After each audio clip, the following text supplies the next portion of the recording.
Hey guys, I just got back from a bike ride and I stopped at a little cafe and I'm sitting at a table next to a couple guys about my age that are having a dispute about, well, I guess the issue was first off, one guy's talking about someone else. And, nobody likes to hear people gossiping or speaking ill of someone or whatever, that kind of thing. So the other guy sort of called him out on it, which I thought, oh, that's kind of cool. You don't hear that happen very often. But then the other guy came back with a really good point. He's like, well, you were talking about politics. Isn't that kind of the same thing? And I'm like, good comeback.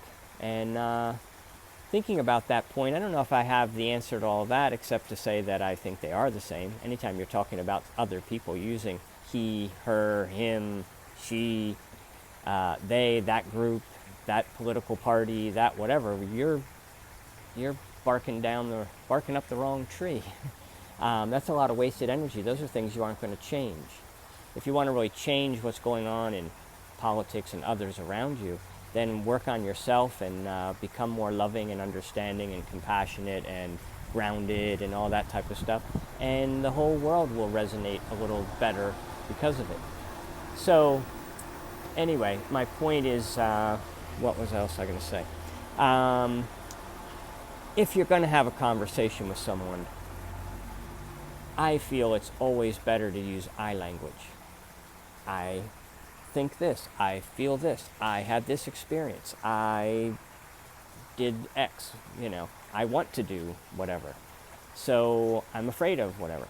So if you're going to use those kind of stories and that kind of I language, then you're really kind of opening up to somebody and you're being real to someone. You're not in the ego story, I want to tell you something that I think you need to hear from me because I want you to think of me as this type of person or that sort of stuff. So if you get out of the pointing fingers and putting your energy in other directions and you focus back on yourself, it would come out as I language. So from an I's experiences as the listener to the person who's using I language, or really listening to anyone, period, you want to shut off your own thinking mind. You don't want to let that story spark things and, oh, I'm going to think about this story. When they're done talking, I'm going to tell it because it relates. Well, it may or may not relate, but it's not your point. It's the person is expressing something. Your only response is, I hear you. I understand you. Or I understood this part, but I didn't understand that part. Or I wonder what you meant by this. Or if you want to draw more out of them, you can be curious about it. But basically, you're giving them the understanding that I've heard you, I listened, and I get what you're saying. And it's valid, it's good, it's healthy, it's whatever you want, whatever your I language response is. But that's turning off your own mind, which is the same thing as meditation. Meditation is letting whatever comes to you come to you, but you're not putting your own picture around it and putting your own mind around it and your own narrative.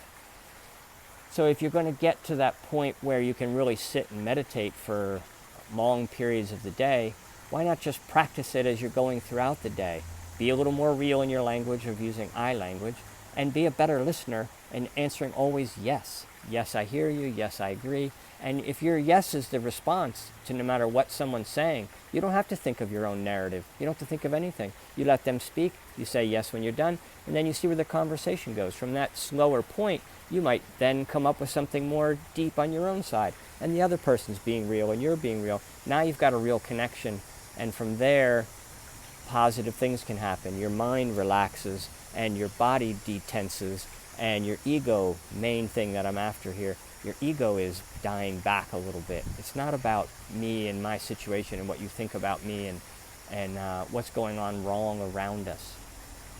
Look for the perfection in what's going on in your own head, and be aware of what you're thinking and spread the love.